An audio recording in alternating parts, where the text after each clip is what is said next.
Hello, I'm Diana Belchase here with BookSmart. Today I am so happy to have with me as my guest Glenn Parris. Glenn is a physician who has written a medical thriller that is exciting and different than anything I've read before. Glenn, welcome to BookSmart. Thank you so much for having me, Diana.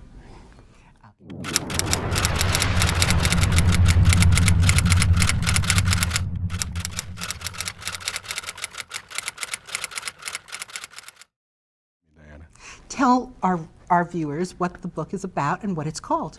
Well, the book is called The Renaissance of Aspirin, and it's a medical thriller. And it features Dr. Jack Wheaton, a young doctor who has been charged with training a young intern. The problem is this mystery doc is not who she's supposed to be. Well, give us a little bit more detail than that. All right. Tell them, who is she supposed to be? Well, as it turns out, this is actually a brilliant researcher who's come up with a cure for fibromyalgia syndrome.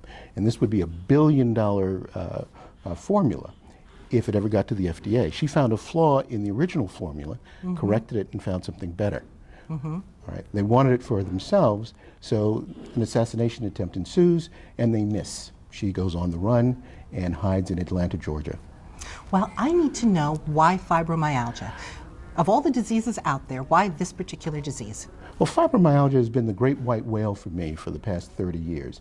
I am so much better as a rheumatologist treating rheumatoid arthritis and lupus and gout and vasculitis and all these horrible diseases. But fibromyalgia, I don't think I'm any better at treating now than I was some 30 years ago. It's not a killer disease, but it's a very painful disease. It doesn't take life away, but it makes life miserable. Well, unfortunately, as someone who suffers from fibromyalgia, I know this to be very, very true. And it really is one of the reasons why I'm so glad to see your book coming out, because it brings attention to something and, frankly, a lot of crackpot cures that are out there that just plain don't work.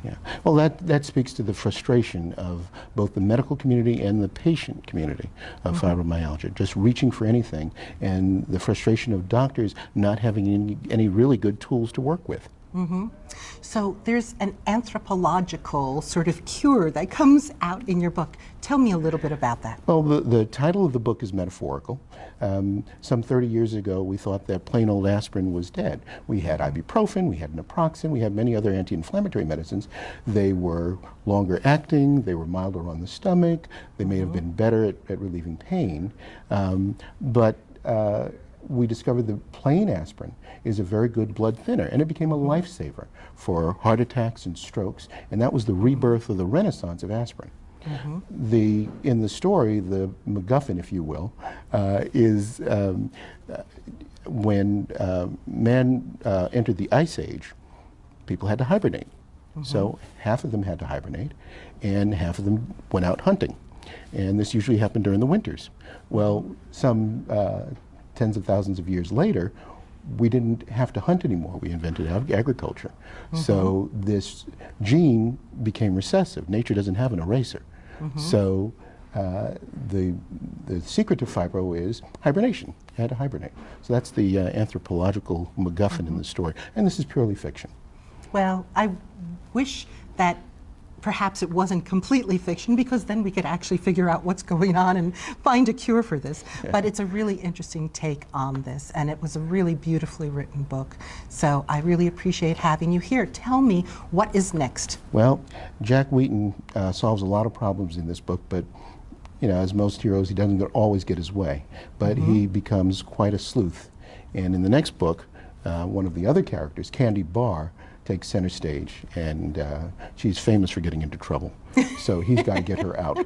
And the next one's a real doozy when it comes to trouble. So we'll see. I'm looking forward to reading it. Thank you so much for being here on BookSmart TV. Thank you very, very much. I really enjoyed it. I'm Diana Belchase here with Dr. Glenn Parris. Keep reading.